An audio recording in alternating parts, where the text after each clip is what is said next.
यूलर्न class में आपका स्वागत है। जैसा कि आपको मालूम है, ये एक सीरीज चल रहा है और ये लगातार चलता ही रहेगा। ये जो मैकेनिज्म जो हमारे शरीर में जो था, जो डिफेंस मैकेनिज्म है, उसके बारे में अपने लोग पढ़ चुके थे। जैसा कि आपको मालूम है, अपने लोग डिफेंस मैकेनिज्म के बारे में पढ़ चुके थे। ये सब के बारे में अपने लोग पढ़ चुके थे, डिफेंस मैकेनिज्म के बारे में। जैसा कि आपको मालूम है, ये सब एकदम बिल्कुल पढ़ चुके थे। अपने लोग ये भी समझ चुके थे। आज क्लास एकदम बिल्कुल रिकैप एक बार कर दिया जाता है और रिकैप करने के बाद जो है फिर से अपने लोग इसको समझने का प्रयास करेंगे। बिल्कुल जैसा कि अपने लोग पढ़ चुके थे कि हमारे शरीर में बहुत सारी चीज डिफेंस मैकेनिज्म का काम करते हैं, मतलब रक्षात्मक पहलू का जो है वो एकदम बिल्कुल काम करते हैं। फॉर एग्जांपल, ईयर वैक्स जो है आप यहाँ पे देख रहे हैं,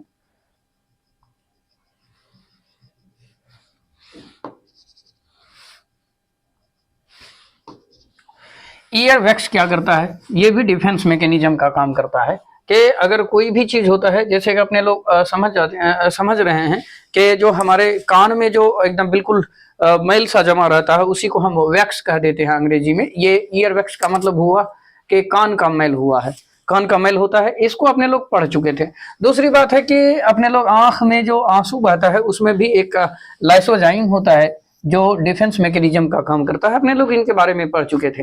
दूसरी बात है कि नाक में हमारे जो म्यूकस होता है, वो भी डिफेंस मैकेनिज्म का काम करता है। डिफेंस मैकेनिज्म कहने का मतलब है कि जो भी वायरस हैं या फिर बैक्टीरिया है, उससे हमारी रक्षा करता है। तो ये लाइसोजाइम हो गया, कहाँ पे? टीयर्स में लाइसोजाइम होगा, ये आंसू में लाइसोजाइम होगा। और ईयर में क्या हो जाएगा? ईयर का जो वैक्स होता है, कान का जो मैल होता है, वो हो गया। दूसरी बात है कि नाक में जो म्यूकस होते हैं, जिसको आम जबान में नेटा के नाम से जान देते हैं, कहते हैं कि जो छींकते हैं अपने लोग, उसी को नेटा के नाम से जानते हैं और उसी को अंग्रेजी में हम म्यूकस बोल देते हैं। तो नाक में जो म्यूकस होता है वो भी हमारा क्या है? डिफेंस मैकेनिज्म का काम करता है। दूसरी बात है कि माय डियर स्टूडेंट, ये जो सलाइवा होता है, सलाइवा में भी लाइसोजाइम पाया जाता है। आपको लाइसोजाइम दो जगह, टीयर्स में भी लाइसोजाइम पाया जाएगा और सलाइवा में भी लाइसोजाइम पाया जाएगा। तो लाइसोजाइम जहां जहां पाया जाएगा, ये क्या है? इसका यही मतलब समझना है कि ये डिफेंस मैकेनिज्म का काम कर रहा है।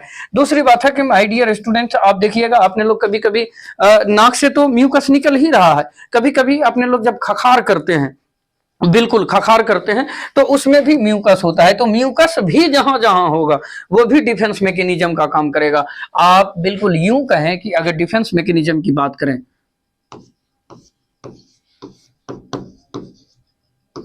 डिफेंस मैकेनिज्म की बात करें, डिफेंस मैकेनिज्म में क्या आ जाता है? लाइसोजाइम आ जाएगा आपको, लाइसोजाइम। उसके बाद क्या आ जाएगा? ईयर वैक्स आ जाएगा, ईयर वैक्स या फिर वैक्स कह देते हैं इसको, वैक्स बोल दीजिए, वैक्स हो गया। दूसरी बात क्या हो गया? आप यहाँ पे देख रहे हैं, फिर म्यूकस हो गया, म्यूकस हो गया। ये सब क्या है? उसके बाद फिर HCl, HCl के बारे में भी चर्चा करेंगे। HCl क्या होता है और ये भी डिफेंस मैकेनिज्म का काम करता है। आप देख रहे हैं माय डियर स्टूडेंट, आप यहाँ पे देखिए, देखने वाली क्या बात है, आप इन चीजों को अगर आप देखेंगे, बिल्कुल आप इनको देखिए। सबसे पहले आप म्यूकस की बात करते हैं, म्यूकस यहाँ भी है, म्यूकस यहाँ भी है, उसके बाद म्यूकस यहाँ भी है। तो ये म्यूकस जो है, ये भी है डिफेंस मैकेनिज्म का काम करता है। दूसरी बात अगर और करी जाए, यहाँ पे देखिए, लाइसोजाइम हो गया, ये भी लाइसोजाइम हो गया और यहाँ भी लाइसोजाइम है, यानी कि आपको यूरिन में भी लाइसोजाइम देखने को मिलेगा। दूसरी बात है, सलाइवा में भी आपको लाइसोजाइम मिलेगा और टीयर्स में भी आपको लाइसोजाइम देखने को मिलेगा। जो ये क्या करता है? ये डिफेंस मैकेनिज्म का काम करता है। डिफेंस मैकेनिज्म का काम कहने का मतलब है बैक्टीरिया से या फिर कोई जो बीमारी फैलाने वाले जो एजेंट हैं, जो बीमारी फैलाने वाले जो एजेंट है, उससे हमारी रक्षा करता है। आप देख रहे हैं, लाइसोजाइम हो गया, म्यूकस हो गया, म्यूकस हो गया, म्यूकस हो गया और लाइसोजाइम। लाइसोजाइम कहाँ बन रहा है? यूरिन में बन रहा है। म्यूकस हमारे इंटेस्टाइन में भी बन रहा है और दूसरी बात है कि ट्रेकिया में भी बन रहा है, नोज में भी बन रहा है। तो नोज में और उसके बाद ट्रेकिया में और उसके बाद इंटेस्टाइन में आपको म्यूकस बनेगा। म्यूकस वही जो अपने लोग देखते हैं नाक से जो छींकते हैं, छींकने के बाद जो है अक्सर करके जो है निकलता है, वही डिफेंस मैकेनिज्म का काम करता है। दूसरी बात है कि लाइसोजाइम देखिए यहाँ पे यूरिन के माध्यम से निकल रहा है। दूसरी बात है HCl हमारे आमाशय में होता है। HCl क्या करता है, HCl मान के चलिए हमारे खाने के साथ कभी कभी अपने लोग क्या करते हैं, बिना धोए हुए जो चीजों को खा लेते हैं, या फिर बहुत देर की रखी हुई जो सामान होती है, खाने वाले जो प्रोडक्ट होते हैं उसको अपने लोग खा लेते हैं। तो खाने के माध्यम से वो तो अलग अलग जगह पे उसको कहीं लाइसोजाइम है, कहीं कुछ है, कहीं कुछ है, कहीं सेलेब्री ग्लैंड से या फिर बहुत सारे लार सलाइवा मिलते हैं, वो उसको खत्म करते हैं। लेकिन अगर वो यहां तक पहुंच गया, यहां से ट्रेवल करते हुए खाना अगर हमारे आमाशय में पहुंच गया, तो आमाशय में भी लास्ट में क्या होता है, HCl होता है। जो HCl क्या करता है, आने वाले अवांछित पदार्थ को जो हमारे लिए बेहतर नहीं है, बीमारी फैलाने वाले कारक हैं, तो उससे क्या करता है, HCl हमको मदद करता है, ये HCl। दूसरी बात है फिर म्यूकस है, फिर पेट उट में पहुंचने के बाद म्यूकस है जो क्या करता है, डिफेंस मैकेनिज्म का काम करता है। उसके बाद यूरिन में भी लाइसोजाइम होते हैं जो बीमार ये बाहर करते हैं चीजों को। ये एक तरह का एक्सक्रेटरी सिस्टम है, सिस्टम के अंतर्गत ये बाहर निकलते हैं। चलिए फिर अपने लोग और क्या करेंगे, आगे बढ़ेंगे। ये हालांकि हो चुका था।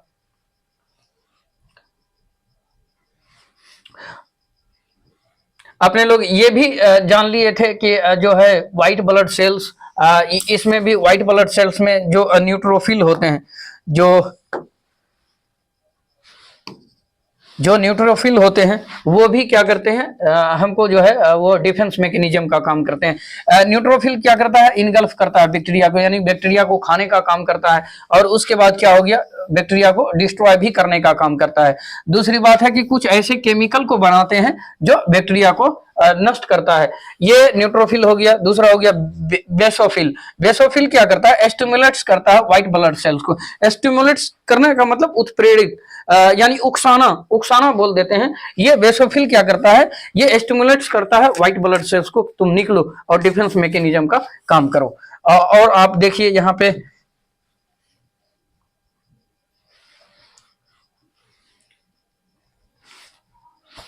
आप यहाँ पे देख लिए हैं एसोनोफिल के बारे में। ये क्या करेगा, ये भी जो है केमिकल का निर्माण करेगा। केमिकल का निर्माण इस वजह से करेगा क्योंकि ये फॉरेन पार्टिकल, मतलब जो विदेशी पार्टिकल जो हमारे शरीर में नहीं है और आ रहे हैं, तो उसी को हम फॉरेन पार्टिकल बोल देते हैं या फॉरेन बॉडीज बोल देते हैं। उससे क्या करता है, कुछ ऐसे केमिकल रिलीज करते हैं बेसोफिल, जिससे क्या होता है, हमारे शरीर में जो फॉरेन बॉडीज आते हैं उससे रक्षा करते हैं।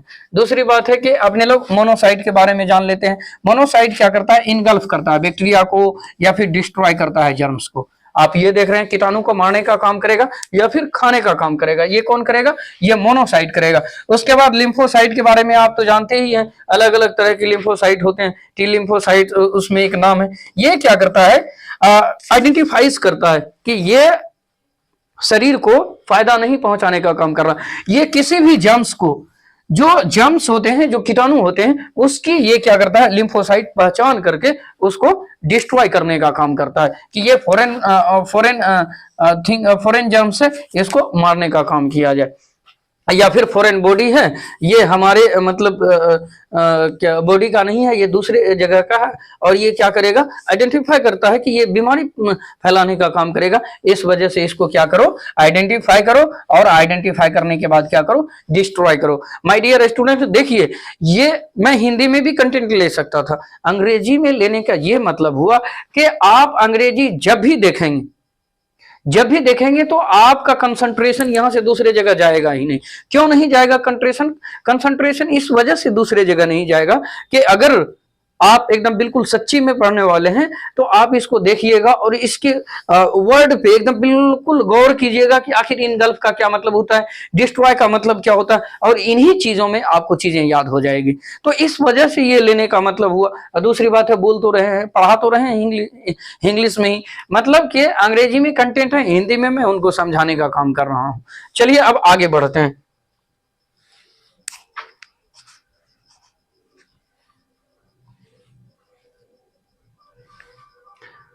इन्फ्लामेटरी रिस्पांस के बारे में भी अपने लोग पढ़ चुके थे कि अगर कोई घाव होता है तो उसमें जो है WBC जो होता है अहम WBC क्या करता है, वो अहम रोल अदा करता है। मतलब चीजों को आप यहाँ पे देख लीजिए, WBC क्या करता है, वो अहम रोल अदा करता है यहाँ पे। उसके बाद क्या हो गया, आपने न्यूट्रोफिल्स के बारे में देखा था, न्यूट्रोफिल्स भी काम वही करता है।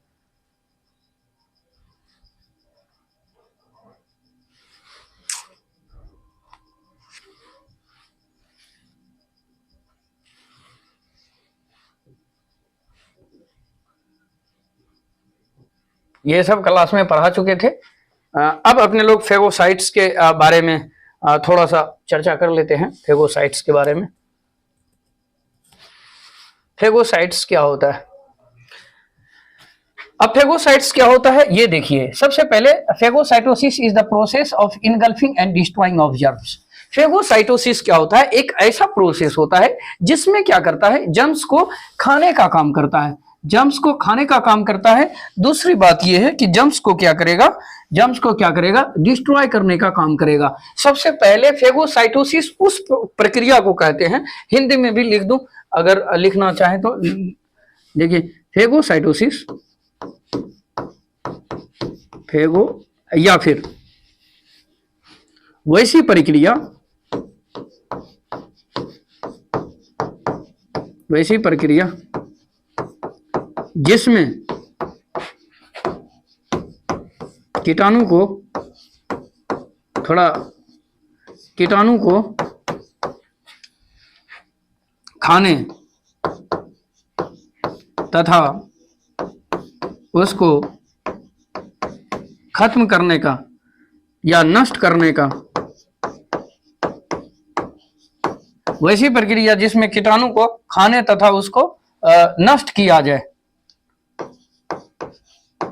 नष्ट किया जाए, उसे ही फेगोसाइटोसिस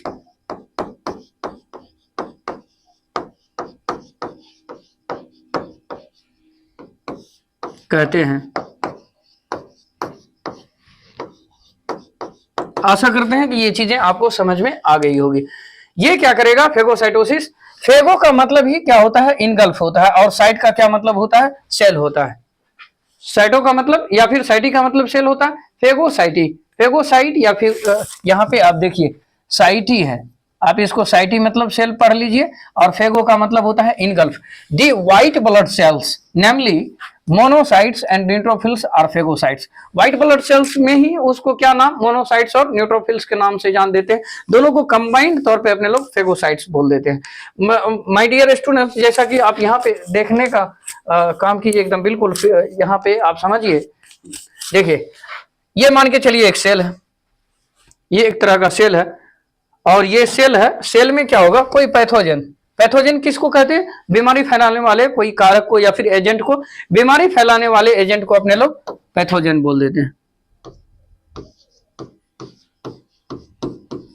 बीमारी फैलाने वाले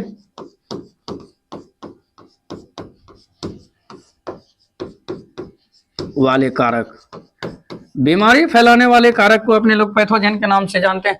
जैसे ही पैथोजन जाएगा, ये पैथोजन को क्या करेगा, इनगल्फ किया जाएगा, यानी कि खाया जाएगा। कौन, मेम्ब्रेन सेक के द्वारा। मेम्ब्रेन सेक जो है यहाँ पे, ये क्या करेगा, पैथोजन को खाएगा। पैथोजन को खाने के बाद क्या होगा, अंदर में यहाँ पे लाइसोसोम है, ये क्या करेगा, लाइसोसोम के पास आएगा। फिर ये लाइसोसोम क्या करेगा, lysosome combines with membrane sac. Lysosome क्या करेगा, ये मेम्ब्रेन सेक से कंबाइन करेगा। जैसा कि आप देख रहे हैं, ये लाइसोसोम है और ये मेम्ब्रेन सेक है। मेम्ब्रेन सेक से ये क्या करेगा, कंबाइंड करेगा। मेम्ब्रेन सेक, ये आपको, ये आप देख रहे हैं, ये जर्म्स है या फिर पैथोजेंस है, पैथोजेंस, ये पैथोजन है, ये वाला जो हिस्सा आपको दिख रहा है, ये पैथोजन, ये पैथोजन यहाँ आएगा। फिर ये पैथोजन कहाँ आएगा, मेम्ब्रेन सेक में आएगा। मेम्ब्रेन सेक में आने के बाद ये क्या करेगा, यहाँ से लाइसोसोम उठने के बाद क्या करेगा, ये मेम्ब्रेन सेक से क्या करेगा, कंबाइंड करेगा।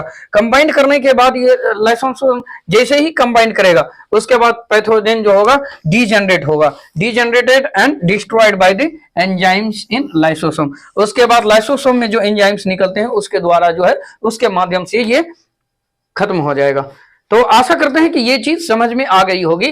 मान के चलिए ये सेल है, सेल में आने के बाद अगर कोई पैथोजन आ रहा है, ये इसको अपने लोग इसको यहाँ पे ये पैथोजन है, पैथोजन जैसे अंदर आया सेल के अंदर, पैथोजन जैसे सेल के अंदर आया तो आप देख रहे हैं ये हिस्सा आपको मेम्ब्रेन सेक है, और ये मेम्ब्रेन सेक में जैसे ही पैथोजन आया तो यहाँ पे क्या है, यहाँ पे लाइसोसोम है, ये लाइसोसोम आएगा और क्या करेगा, इसे कंबाइंड करके इसको अपने भीतर ले लेगा। भीतर लेने के बाद क्या होगा, फिर इसमें कुछ ऐसे क्या करेंगे, ये एंजाइम्स निकलते हैं जो ये लाइसोसोम को क्या करते हैं, लाइसोसोम से कुछ ऐसे एंजाइम्स निकलते हैं जो पैथोजन को किल करते हैं। आशा करते हैं कि आप इन चीजों को समझ गए होंगे।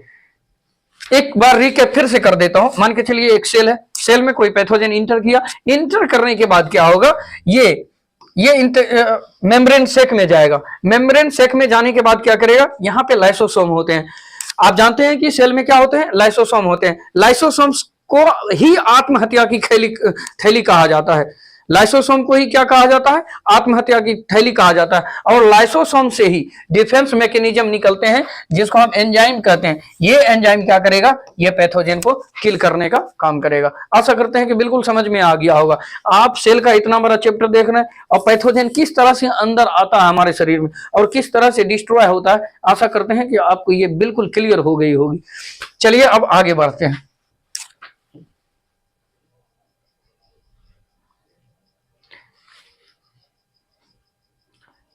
जैसा कि आपको मालूम है, ब्लड क्लॉटिंग के बारे में भी पढ़ लिए थे।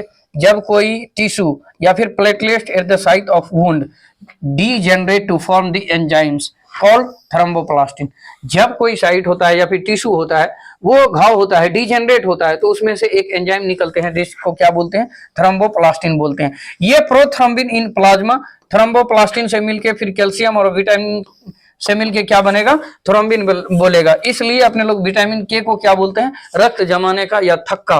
रक्त का थक्का विटामिन के से ही जमता है, लेकिन उसमें कैल्शियम भी होते हैं, विटामिन के भी होते हैं। और ये क्या करेगा, प्रोथ्रोम्बिन क्या करेगा, जो प्लाज्मा में होते हैं, थ्रोम्बोप्लास्टिन और कैल्शियम और विटामिन के से मिलने के बाद जाके केमिकल रिएक्शन होगा, उसके बाद क्या होगा, तब जाके थ्रोम्बिन का निर्माण होगा, जिससे जो है ब्लड क्लॉट होगा। फिर फाइब्रिनोजेन क्या करता है, थ्रोम्बिन से मिलने के बाद फाइब्रिन फाइबर्स का निर्माण करता है। उसके बाद the red blood cells and platelets, यानी कि रेड ब्लड सेल्स हो गया और प्लेटलेट्स हो गया, दोनों क्या होते हैं, इंटेंगल होने के बाद एक फाइब्रिन के नेटवर्क का निर्माण करते हैं, फाइब्रिन के एक तरह का जाल का निर्माण करते हैं, जिससे क्या होता है, ब्लड जो है ये जमता है। क्या होता है, फिर ब्लड का क्लोटिंग होता है। तो जैसा कि आपको मालूम है ब्लड किस तरह से क्लोट होते हैं, वो आप इस चीज के माध्यम से समझ गए होंगे। थ्रोम्बोप्लास्टिक के बारे में अपने लोग ये जान लिए थे। मेनली यहाँ पे समझने की यही बात है कि जब activated partial thromboplastin time APTT इसको बोलते हैं। ये क्या होता है, जैसा कि बहुत सारे नॉर्मल लोगों में जब घाव से जब खून निकलना बंद होता है तो वो 30 to 40 सेकेंड्स लेते हैं। मतलब कि 30 to 40 सेकेंड्स में क्या होता है, खून निकलना, अगर मान के चलिए कहीं कट लगा तो खून निकलना बंद हो जाता है, नॉर्मल वैल्यू होता है अगर टेस्ट में। लेकिन कुछ आदमी का जो ब्लड क्लॉटिंग जो डिटेक्टेड किया गया है वो क्या होता है, 8 से लेके मतलब 2 से लेके 7 मिनट्स तक भी लिया है, और किसी किसी का 8 से लेके 15 मिनट तक लेता है खून जमने में या फिर खून रुकने में। जब तक ब्लड का क्लोटिंग नहीं होगा तब तक खून बाहर ही निकलता रहेगा। तो वही दिया है, अलग अलग टाइम है। ये सब अपने लोग पढ़ चुके थे, ये सब बिल्कुल पढ़ चुके थे, एक बार रिकैप कर लिए थे, ये भी पढ़ चुके थे। लिम्फोसाइट्स के बारे में भी पढ़ लिए थे, बी लिम्फोसाइट्स और उसके बाद टी लिम्फोसाइट्स। इम्यूनोग्लोब्युलिन के बारे में भी शायद पढ़ चुके थे। यहाँ पे कुछ ऐसे चीज हैं जिसको अपने लोग नहीं पढ़े थे, उसको पढ़ लेते हैं। इम्यूनाइजेशन ये शायद नहीं अपने लोग पढ़े थे, तो इनके बारे में पढ़ लेते हैं। इम्यूनाइजेशन क्या होता है, चलिए इसको पढ़ते हैं। अब कहने का मतलब है इम्यूनाइजेशन क्या होता है, इसको बारे में पढ़ेंगे। When the body itself has defence mechanism to prevent pathogens, why do we take vaccines. कहने का मतलब है अगर हमारा शरीर जो है पैथोजेन से रक्षा करने के लिए डिफेंस मैकेनिज्म का निर्माण करते हैं, तो फिर हमको टीका लगाने की जरूरत क्यों पड़ती है। ये बच्ची देखिए, अपने लोग जितना नहीं सोचते हैं, जैसा कि एक साइकोलॉजिस्ट थे और उन्होंने कहा था a child is the father of man. A child is the father of man का मतलब होता है बच्चा, हालांकि है नहीं, child is the father of man कैसे नहीं, लेकिन इसकी जो थिंकिंग है उस मामले में ये क्या होता है, फादर ऑफ मैन होता है। Child is the father of man, ये एक साइकोलॉजिस्ट का कोट था, लेकिन वो साइकोलॉजिस्ट का नाम याद नहीं है, नहीं तो मैं आपको बता देता। ये बच्ची सोच रही है एकदम बिल्कुल इस अंदाज में सोच रही है कि देखिए कि जब हमारा शरीर डिफेंस मैकेनिज्म छोड़ता है पैथोजेन से रक्षा करने के लिए, तो हम टीका क्यों लगवाते हैं। अब आइए इसका जवाब देते हैं। दूसरी बात है लाइक ब्रेस्ट मिल्क, जिस तरह से मां अपने बच्चों का स्तनपान कराती है, vaccination is to right a new born, ठीक उसी तरह नए जन्मजात बच्चों के लिए ये जो है क्या कहते हैं वैक्सीनेशन यानी कि टीका लगवाना बहुत जरूरी है। अब चलिए अपने लोग आगे बढ़ते हैं।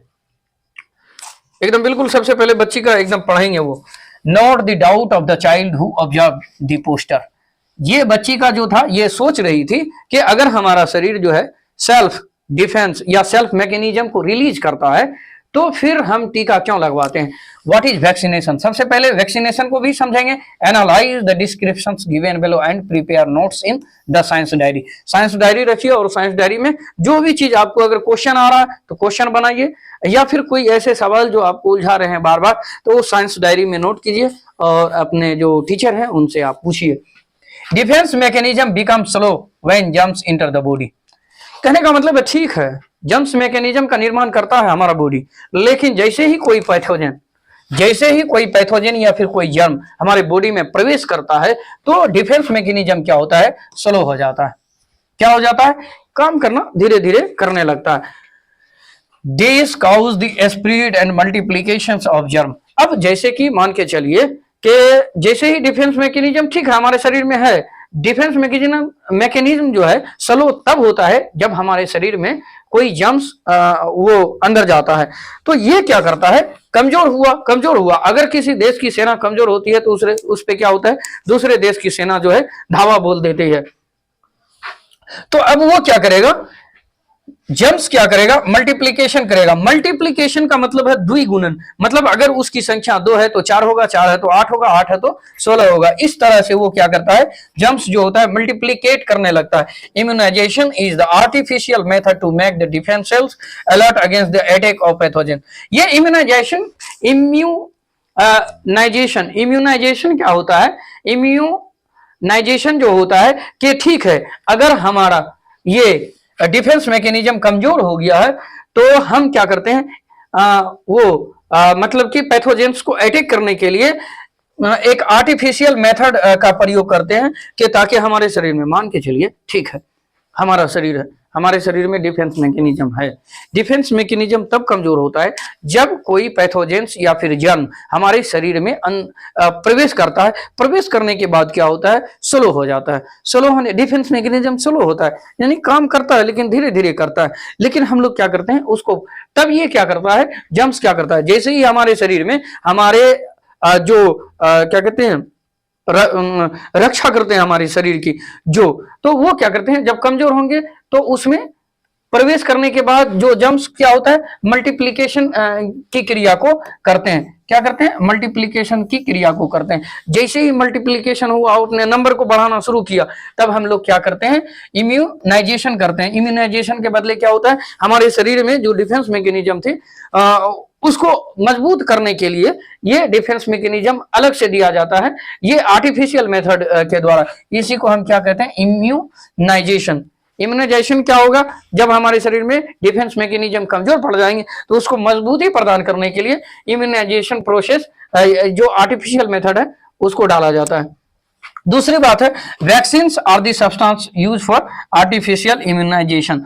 अब आप ये देखिए, ठीक है थोड़ी दिन पहले कोरोना आई थी, कोरोना आई थी तो मान के चलिए कि लोगों के शरीर में कोरोना वायरस जो फैल रहा था, तो कोरोना वायरस जैसे ही शरीर में जाता था, शरीर के अंदर का जो डिफेंस मैकेनिज्म था वो बिल्कुल कमजोर हो रहा था। कमजोर हो रहा था तो अब क्या किया जाए, जैसे कि अब कोवैक्सीन और बहुत सारे के कोविशील्ड इस तरह का जो वैक्सीन आता था, उस वैक्सीन को लगाने के द्वारा क्या होता था, ये मैं नहीं कहता कि ये क्या हुआ था, लेकिन कोई भी वैक्सीन क्या होता है, इम्यूनाइजेशन किया जाता है कि आर्टिफिशियल मेथड के द्वारा उसको क्या करेंगे, जो हमारे शरीर में जो डिफेंस मैकेनिज्म है उसको मजबूत किया जाए, ताकि जो कोरोना वायरस है या फिर जो अलग अलग तरह के वायरस है उसको कमजोर किया जाए, ताकि फिर जो है हमारे शरीर का जो डिफेंस मैकेनिज्म वो मजबूत हो और उस पैथोजन से या फिर जम से हमारी रक्षा करे।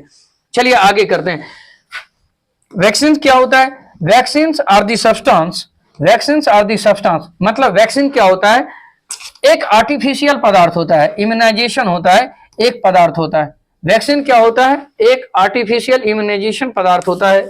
Any one of the components from alive और डेड और न्यूट्रलाइज्ड जर्म्स, न्यूट्रलाइज्ड टॉक्सिन्स और cellular parts of the pathogens will be the components of each vaccine. कहने का मतलब है वैक्सीन के अलग अलग पार्ट हो सकते हैं, कोई भी कंपोनेंट्स होते हैं, या तो वो अलाइव हो सकते हैं, डेड हो सकते हैं, या फिर न्यूट्रलाइज जर्म्स भी हो सकते हैं, ताकि वो क्या करें, बीमारी नहीं फैलाएं। अलाइव भी हो सकते हैं, डेड भी हो सकते हैं, न्यूट्रलाइज भी हो सकते हैं, न्यूट्रलाइज टॉक्सिन्स भी हो सकते हैं, कोई विषैला पदार्थ भी हो सकता है वैक्सीन, और उसके बाद सेलुलर पार्ट्स ऑफ पैथोजेंस भी हो सकते हैं, कुछ पैथोजेंस के कुछ पार्ट भी होते हैं। वैक्सीन क्या होता है? बिल्कुल उसी चीजों से बनाए जाते हैं, जैसे मान के चलिए कोई वायरस है या फिर कोई बैक्टीरिया है या फिर कोई पैथोजेंस है, उसी के मतलब एंटी वेनम या फिर जो चीज अपने लोग तैयार करते हैं, उसी का अपने लोग क्या करते हैं, मान के चलिए सांप का एक जहर है, सांप के जहर को मारने के लिए सांप के ही जहर का एंटीवेनम दिया जाता है और कम मात्रा में दिया जाता है। जैसे मान के चलिए किसी इंसान को सांप ने काटा, और मान के चलिए कि सांप काटा और सांप जहरीला था, तो सांप जहरीला था तो उसको भी सांप का जो है एंटीवेनम दिया जाएगा, उसी सांप का जो उसने उसको काटा है, लेकिन वो कम अमाउंट में दिया जाएगा। आशा करते हैं कि आप समझ गए होंगे। These antigens that stimulate the defence mechanism of the body. ये क्या करता है, एंटीजेंस क्या करता है, स्टिमुलेट करता है, डिफेंस मैकेनिज्म को प्रेरित करता है कि और तुम काम करो। एंटीबॉडीज आर फॉर्म, उसके बाद क्या होता है, एंटीबॉडीज का निर्माण होता है। उसके बाद क्या होगा, एंटीबॉडीज का निर्माण होगा। एंटीबॉडीज का निर्माण होगा हमारे बॉडी में, जो क्या करेगा, उस पैथोजन के विरुद्ध लड़ाई करेगा। These antibodies are retained the body which in future protect. उसके बाद ऐसा नहीं है, मान के चलिए कि कोई बीमारी हुई इंसान को, कोई स्मॉल पॉक्स हुआ, तो स्मॉल पॉक्स में क्या होता था, पुराने जमाने में लोग तो अक्सर करके मर जाया करते थे, लेकिन जो बचते थे उसको कभी स्मॉल पॉक्स होता नहीं था दोबारा। क्योंकि आज भी देखिएगा जिस इंसान को स्मॉल पॉक्स हो गया एक बार, फिर उसको दोबारा नहीं होगा, क्योंकि अब उनका जो शरीर का डिफेंस मैकेनिज्म है वो तैयार हो चुका है कि ये चीज को हम जानते हैं, ये चीज से किस तरह से लड़ाई करना है। तो इस वजह से टीका लगाया जाता है। टीका मान के चलिए बच्चों को डीडीटी का या फिर पोलियो का टीका लगाया जाता है। ये डीडीटी का टीका इसलिए लगाया जाता है कि डीडीटी जो पैथोजेंस होंगे बीमारी फैलाने वाले, वो अब नहीं आएंगे, क्योंकि डीडीटी का टीका लग चुका है। इसको पता है कि ये जो बैक्टीरिया या फिर ये जो पैथोजेंस आएंगे इससे किस तरह से लड़ना है। इसलिए न्यू बॉर्न बेबी को या फिर जन्मजात बच्चे को पैदा होते ही उसको टीका लगाया जाता है। ये क्या करता है, फिर फ्यूचर में रक्षा करता है बीमारी से, पैथोजेन से इसी तरह का अगर सेम डिजीज हो। स्मॉल पॉक्स अगर एक आदमी को हो गया तो अक्सर करके उसको दोबारा नहीं होता, क्योंकि उसका शरीर जान चुका है कि इस पैथोजेन से हमको किस तरह से लड़ना है। अब चलिए इधर समझते हैं।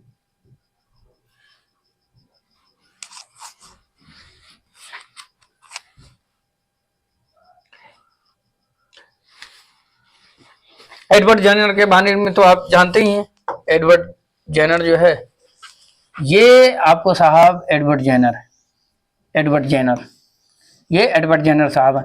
एडवर्ड जेनर एक इंग्लिश डॉक्टर थे, मतलब कि अंग्रेज डॉक्टर थे, जो इम्यूनाइजेशंस इन 1978 में ये क्या किया था, 1978 में ये क्या किया था, एक तरह का चेचक मतलब टीके का खोज किया था, और अपने लोग इम्यूनाइजेशन उन्हीं को बोल देते हैं। ही ऑब्जर्व दैट इम्यूनाइजेशन क्या होता है, एक तरह का अगर कोई मतलब वैक्सीन बनाए जो इम्यूनाइजेशन के प्रोसेस को काम करेगा। यहाँ पे देख लीजिए, defence mechanism become slow when jumps enter the body. अब कहने का मतलब है इम्यूनाइजेशन क्या होता है, एक तरह का आर्टिफिशियल मेथड होता है जो डिफेंस करता है या फिर अलर्ट करता है किसके, पैथोजेंस के विरुद्ध अपने लोगों को जगाने का काम करता है, उसी को इम्यूनाइजेशन बोल देते हैं। He observe that people affected by cowpox, cowpox जो मतलब चेचक के ही तरह होता है, या फिर स्मॉल पॉक्स, इन्होंने ऑब्जर्व किया कि इंसान को कॉपॉक्स हो जाता है। कॉपॉक्स थोड़ा बड़ा बड़ा होता है दाना, स्मॉल पॉक्स जो होता है छोटा छोटा होता है। He injected the pus taken from a cowpox patient into the body of an 8-year-old boy. कहने का मतलब है इसके बारे में बहुत सारी कहानियां हैं, अभी इसको भी थोड़ा सा देख लेते हैं। पुराने जमाने में तो जिसको स्मॉल पॉक्स और कॉपॉक्स होता था तो मर ही जाता था। तो एडवर्ड जेनर ने क्या किया, एडवर्ड जेनर क्या किया कि मान के चलिए कि स्मॉल पॉक्स हुआ या फिर कॉपॉक्स हुआ, कॉपॉक्स तो बड़ा बड़ा होता है, तो बड़ा बड़ा होने के बाद क्या किया, अभी भी देखिए किसी आदमी को अगर पिंपल निकल गया तो पिंपल निकलने के बाद उसको दबाने के बाद उसमें से क्या होता है, पस निकलता है, व्हाइट व्हाइट जो चीज निकलता है उसी को पस बोल देते हैं, और उसके बाद खून निकलता है। तो ये किया कि एडवर्ड जेनर साहब क्या किए, किसी इंसान को कॉपॉक्स हुआ था और उससे वो अटैक हो गए थे। ही injected the first intact from a कॉपॉक्स patient into the body of 8 years old। मान के चलिए बच्चा को भी हो गया था, बच्चा मरने वाला था, तो उसके माँ से आज्ञा लिया गया कि हम इसको थोड़ा सा मरने ही वाला है तो इसको बचाने का प्रयास करें, अगर मर जाएगा तो कोई दिक्कत नहीं, अगर जिंदा हो जाएगा तो फिर कोई बात नहीं। तो उसकी आज्ञा मिल गई।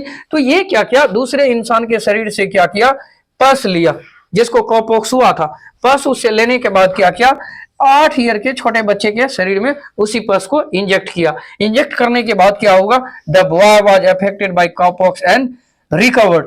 जो बच्चा जो कॉपॉक्स जिनको हुआ था वो रिकवर हो गया। अब देखिए ये चीजें इनको भी पता नहीं था कि इनको डालने के बाद ठीक हो जाएगा, लेकिन कुछ दिमाग में आया कि देखते हैं ऐसा क्या होता है। तो ये 8 साल के छोटे बच्चे को भी कॉपॉक्स हुआ था, दूसरे के शरीर से जो कॉपॉक्स का वो पस लिया गया था वो 8 साल के बच्चों के शरीर में क्या किया, इंजेक्ट किया, और इंजेक्ट करने के बाद क्या हो गया, बच्चा रिकवर हो गया, बच्चा ठीक हो गया। After 2 months the pus taken from A small pox patient was injected into the boy. उसके बाद क्या हुआ, कुछ दिन के बाद, 2 महीना के बाद पस लिया और स्मॉल पॉक्स का, पहले तो कॉपॉक्स का लिया, उसके बाद स्मॉल पॉक्स का पस लिया और वही 8 साल के बच्चे में इंजेक्ट किया। अब देखिए इंजेक्ट करने के बाद क्या हुआ, फिर से दोबारा डाला, पहले तो कॉपॉक्स हुआ था तो कॉपॉक्स का डाल दिया था, बच्चा रिकवर हो गया। रिकवर होने के बाद क्या हुआ, फिर वो क्या किया, स्मॉल पॉक्स का लिया था, स्मॉल पॉक्स का लेने के बाद patient injected into the boy, he was not affected by small pox. और क्या हुआ, बच्चा स्मॉल पॉक्स से पीड़ित नहीं हुआ। तो the immunisation programmes got the name vaccination, और इसी को इम्यूनाइजेशन कहते हैं कि जहर का काटा जहर से ही ठीक होगा। आसान भाषा में समझिए कि जहर का काटा जहर से ही ठीक होगा, इसी को हम इम्यूनाइजेशन बोल देते हैं। तब से अपने लोग वैक्सीनेशन टर्म का यूज करने लगे। और वैक्सीनेशन एक लैटिन वर्ड है, लैटिन वर्ड है, वैक्सीनेशन क्या है, एक लैटिन वर्ड है, एक लैटिन वर्ड है वैका। वैका, वैका का मतलब होता है काउ, ये वैक्सीनेशन भी लिया गया है। वाका का मतलब होता है cow, in memory of the cowpox experiments of Jenner. अब देखिए वैक्सीनेशन में वाका जो लिया गया है, इनेशन मतलब इंजेक्ट करना, इंजेक्ट करना शरीर के अंदर डालना, लेकिन वाका का मतलब क्या हो गया, काउ, ये उसी याद में बनाया गया है वैक्सीनेशन। जैसा कि आपको समझ में आ गया होगा काउपॉक्स के एक्सपेरिमेंट में जो एडवर्ड जेनर साहब ने उस 8 साल के बच्चों के शरीर में डाला था, तब से आप यहाँ पे वाका का मतलब का होता है और इनेशन का मतलब इंजेक्ट करना होता है। तो इसी से क्या हो गया, वैक्सीनेशन वर्ड का निर्माण हो गया। तब से आजकल अपने लोग वैक्सीनेशन वैक्सीनेशन का यूज करते हैं और वैक्सीनेशन को ही हिंदी में टीका कह देते हैं। चलिए आगे बढ़ते हैं। ये आप देख लीजिए, बच्चों को बीसीजी का टीका लगाया जाता है। बीसीजी का टीका लगाया जाता है, ओपीवी का लगाया जाता है, पेंटावेलेंट का लगाया जाता है, एमएमआर का और टीटीटी का लगाया जाता है। ये सब अलग अलग तरीके से ये मतलब अलग अलग बीमारी में लगाया जाता है।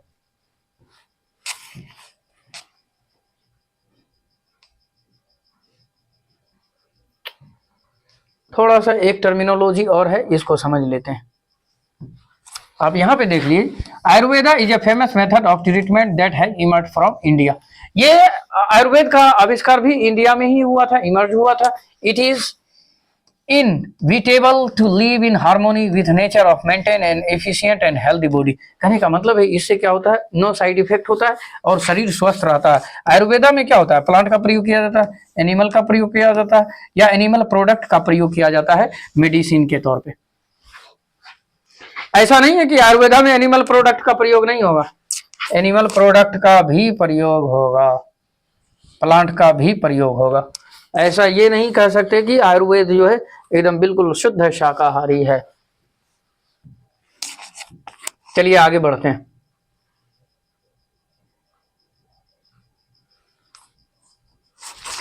In various parts of the world, मतलब संसार के अलग अलग हिस्से में अलग अलग मतलब कि लोगों को रोग से ठीक करने का अलग अलग ट्रीटमेंट का मेथड है और अलग अलग विकास भी हुआ है according with life style of the people, their culture and available natural resource.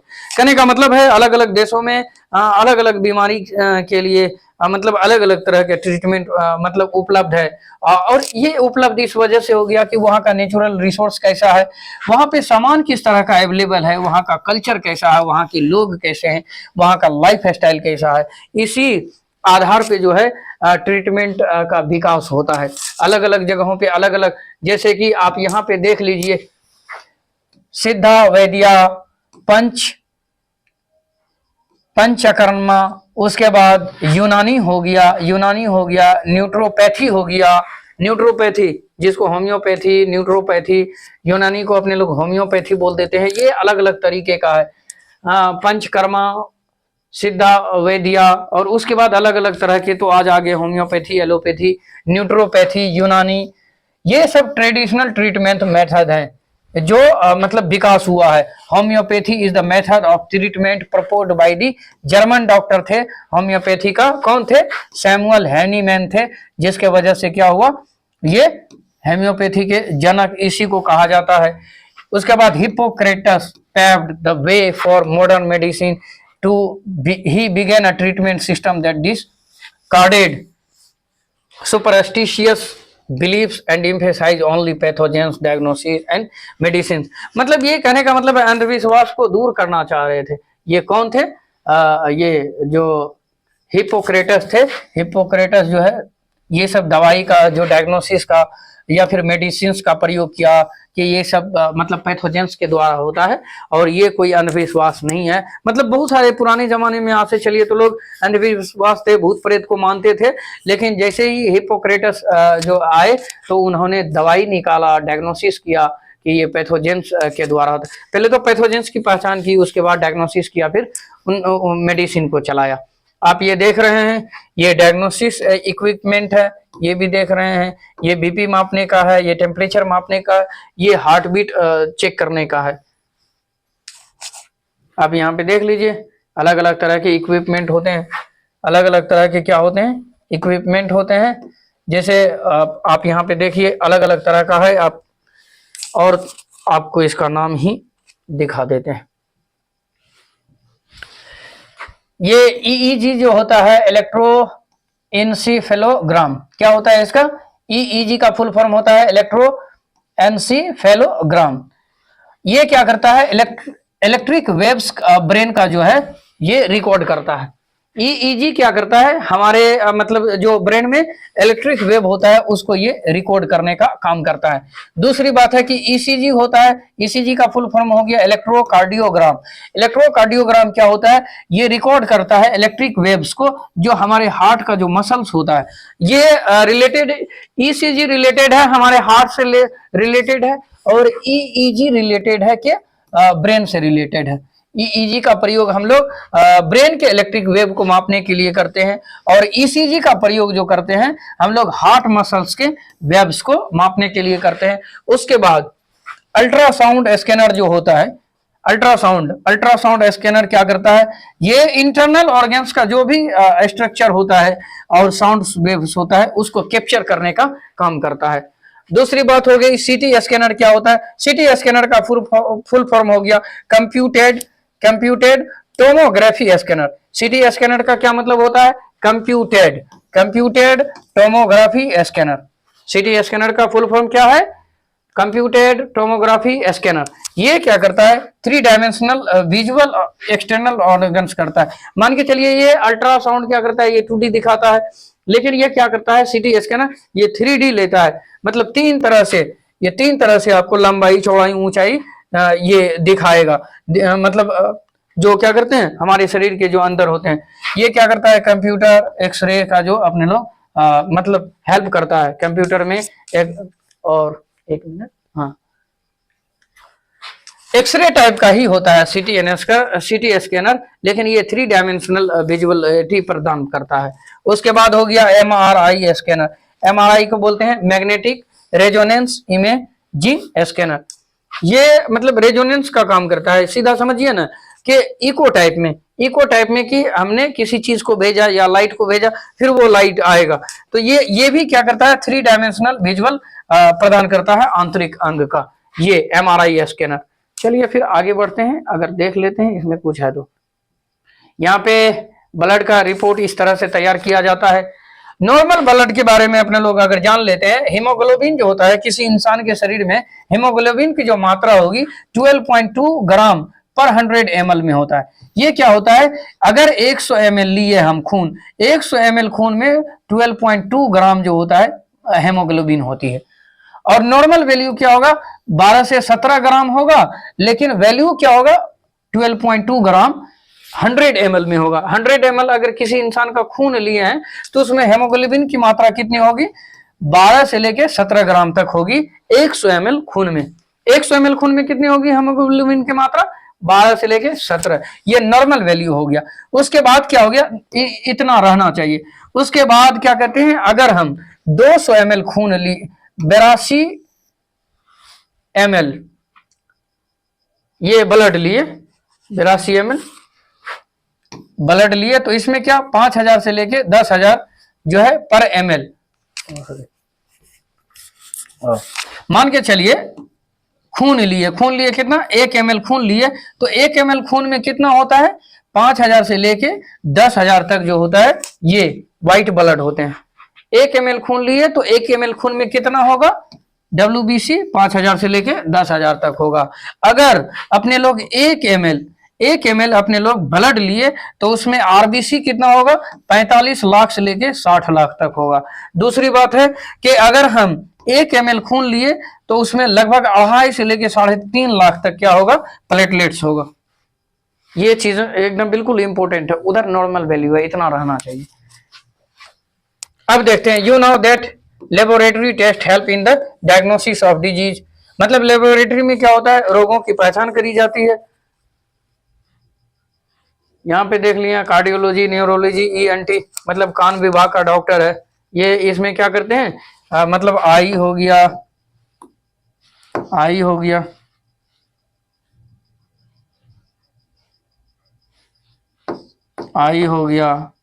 Knows हो गया, ईयर हो गया, इसका काम करेगा।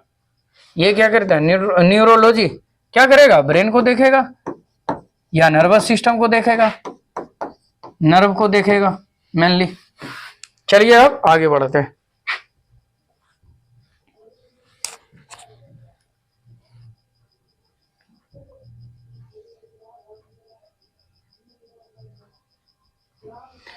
अब एंटीबायोटिक्स क्या होता है इसको समझने का प्रयास करेंगे। एंटीबायोटिक्स क्या होता है, मेडिसिन दैट आर एक्सट्रैक्टेड, मतलब वैसा medicine that are extracted from micro organism, मतलब वैसा मेडिसिन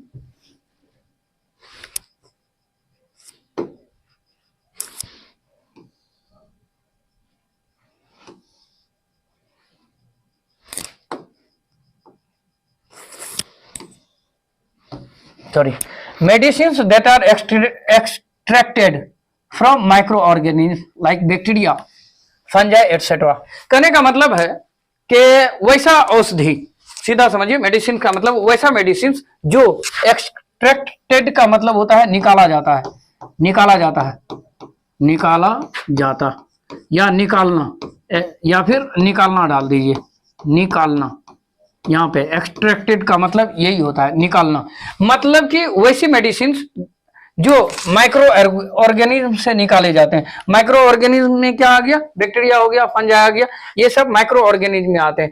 मतलब वैसा मेडिसिन जो माइक्रो ऑर्गेनिज्म हो गया, बैक्टीरिया से निकाले जाते हैं, और इसलिए निकाले जाते हैं कि वो बैक्टीरिया को डिस्ट्रॉय करेगा। वो क्या करेगा? बैक्टीरिया को डिस्ट्रॉय करेगा। उसी को हम एंटीबायोटिक्स कह देते हैं। अब इसको थोड़ा सा एकदम अच्छा से समझ लेते हैं, खूब अच्छा से हिंदी में समझ लेते हैं कि मतलब वैसा औषधि, वैसा औषधि, औषधि जो जो सूक्ष्म जीवों से, सूक्ष्म जीवों से, सूक्ष्म जीवों से जैसे जैसे जीवाणु, जीवाणु तथा तथा कवक के द्वारा या कवक से निकाले निकाले जाते हैं किसी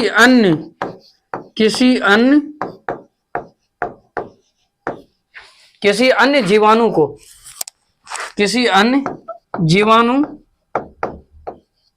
या किसी अन्य जीवाणु को मारने के लिए, मारने के लिए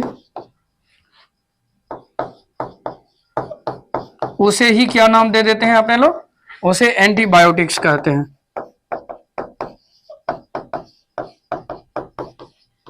कहते हैं जैसा कि आपको समझ में आ गया होगा कि वैसा औषधि जो सूक्ष्म जीवों से, जैसे जीवाणु हो गया, कवक हो गया, उसी से निकाले जाते हैं। एक्सट्रैक्ट का मतलब क्या होता है? निकाले जाते हैं। किस लिए निकाले जाते हैं?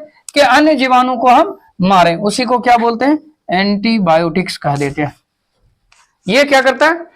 एक्सटर्नली भी लगाया जाता है, इंटरनली भी लगाया जाता है। Can be use. एक्सटर्नली बोले तो मतलब कि इंजेक्शन के माध्यम से लगाया जा सकता है, और ओरली भी लगाया जा सकता है। अब इसको अपने लोग देखते हैं। ये एंटीबायोटिक्स का खोज कौन किया था? एंटीबायोटिक्स का खोज किया था अलेक्जेंडर साहब, Alexander Fleming, who first discovered antibiotics. तो ये अलेक्जेंडर साहब हैं। ये अलेक्जेंडर साहब को देख रहे हैं, यही वह चेहरा है जिन्होंने क्या किया था? एंटीबायोटिक्स का खोज किया था। कब किया था? तो 1928 ईस्वी में किया था। अलेक्जेंडर साहब सबसे पहले एंटीबायोटिक्स की खोज 1928 ईस्वी में किया था, लेकिन अचानक से किया था। अचानक से किया था। एक फंगस है, जो कौन सा फंगस है? Penicillium notatum. पेनिसिलियम नोटेटम क्या हुआ था? दूसरे चीजों को, बैक्टीरिया को नष्ट कर रहा था। फिर इन्होंने क्या किया? एक्सट्रैक्ट किया मेडिसिन उसी से, पेनिसिलियम नोटेटम से, और दूसरे जगह वो दिया तो वो क्या किया? बैक्टीरिया को नष्ट किया। मतलब सीधा समझिए ना कि कुछ भी खोज हुई है तो अचानक से हुई है। अब देखिए, फर्स्ट एड भी अपने लोग को घर पे रखना चाहिए। फर्स्ट एड क्या होता है? फर्स्ट एड वही हो गया कि रुई हो गया, डिटोल हो गया, ये सब हो गया, फर्स्ट एड में आ जाते हैं। आर्टिफिशियल रेस्पिरेशन, जब किसी इंसान का क्या होता है? हार्ट उठ रुक जाता है, तो अपने लोग उसको क्या करते हैं? इस तरह से लिटा के, दोनों हाथ को इस तरह से लिटाने के बाद उसके हार्ट को पंप किया जाता है, ताकि उसकी जो है सांस आए। ये दूसरा तरीका है। ये जो है, आप देखिए कि अगर किसी इंसान को हार्ट अटैक हो गया है तो लिटा के उसको इस तरह से दोनों हाथ में, एक मिनट देखिए, इस तरह से क्या होता है? लिटाने के बाद उसको जो है दबाया जाता है। दूसरा बात है कि उसको मुंह से क्या होता है? मुंह से एकदम बिल्कुल सांस दिया जाता है अलग तरीके का। फिर देखिए यहाँ पे एकदम बिल्कुल इस तरह से देखिए, आप अगर किसी इंसान का हाथ टूट गया है तो हाथ है ये रखा हुआ है। तीसरी बात है कि यहाँ पे देख लीजिए, ये रिमूविंग ऑब्जेक्ट एस्टेबिलिंग ट्रेकिया, जब किसी इंसान के गले में कुछ फंस जाता है तो फंसने के बाद इंसान को इस तरह से जो है, इस तरह से देखिए पकड़ने के बाद उसको निकाला जाता है। इंसान को कहे ऐसे करके पकड़ो और ये इधर से क्या करता है, पुश करता है और चीजें निकल जाती है। आप देख रहे हैं, अगर किसी इंसान का हाथ टूट गया तो इस तरह से बैंडेज लेके बांधा जाता है। चलिए अब आगे बढ़ते हैं। ब्लड ट्रांसफ्यूजन भी होता है, अपने लोग किसी को ब्लड ट्रांसफ्यूजन करते हैं, मतलब ब्लड उलट चढ़ाते हैं। The transfer of blood from one person to another is called blood transfusion. मतलब कि अगर किसी का खून दूसरे इंसान के शरीर में डाला जा रहा है तो उसी को क्या बोलेंगे अपने लोग, ब्लड का ट्रांसफ्यूजन कहेंगे। मतलब कि एक इंसान को खून की जरूरत है, किसी दूसरे इंसान ने उसको आके क्या किया, खून अपना देके उस शरीर दूसरे के शरीर में मतलब डाला गया, तो उसी को हम क्या कहेंगे, ब्लड का ट्रांसफ्यूजन। ब्लड का ट्रांसफ्यूजन जो है बहुत कुछ सोच समझ के किया जाता है। क्या कहते हैं, और यहाँ पे मतलब उसका ये देखा जाता है कि कौन ग्रुप का है। आप ये देख लीजिए कि people in the age of group 18 से लेके 60 वर्ष के आदमी, 18 से लेके 60 वर्ष का आदमी क्या करता है, डोनेट कर सकता है ब्लड को। 18 वर्ष से लेके 60 वर्ष का आदमी क्या करता है, अपने खून का दान कर सकता है। दूसरी बात है, blood donation can be done once in 3 months. मतलब कहने का ये हुआ कि 3 महीना में एक बार इंसान को करना चाहिए ब्लड डोनेशन। ब्लड डोनेशन क्या होता है, काउज नो प्रॉब्लम। ये ब्लड डोनेशन से क्या होता है, कोई भी दिक्कत किसी भी इंसान को नहीं होती है। डोनर के शरीर को कोई चीज का दिक्कत नहीं होता है। ब्लड डोनेशन अगर हम कर रहे हैं 3 महीना में तो हमको कोई प्रॉब्लम नहीं होगी, देने वाले को कोई प्रॉब्लम नहीं होगी। तीसरी बात है कि प्रेग्नेंट वुमेन जो होता है और ब्रेस्ट फीडिंग, यहाँ पे देख लीजिए कि मतलब जो प्रेग्नेंट लेडी हो गई और जो अपने बच्चे को दूध पिला रही है उसको जो है ब्लड का डोनेट नहीं करना चाहिए। वो ब्लड डोनेशन नहीं कर सकती है जो अपने बच्चे को दूध पिला रही है या फिर जो लेडी प्रेग्नेंट है। अब चलिए, पर्सन्स विथ कम्युनिकेबल डिजीज, जैसे हो गया कि जो वैसा मतलब रोग जो ब्लड के माध्यम से फैलता है, तो वैसा आदमी जैसे एड्स हो गया या फिर जिसको और कोई बीमारी हो जो कहने का मतलब ब्लड के ट्रांसफ्यूजन से फैलता है, ऐसे आदमी क्या करते हैं, ब्लड का डोनेशन नहीं कर सकते। आशा करते हैं कि ये चीजें आपको समझ में आ गई होगी। ब्लड ग्रुप होते हैं ए बी और ओ टाइप के ब्लड ग्रुप होते हैं।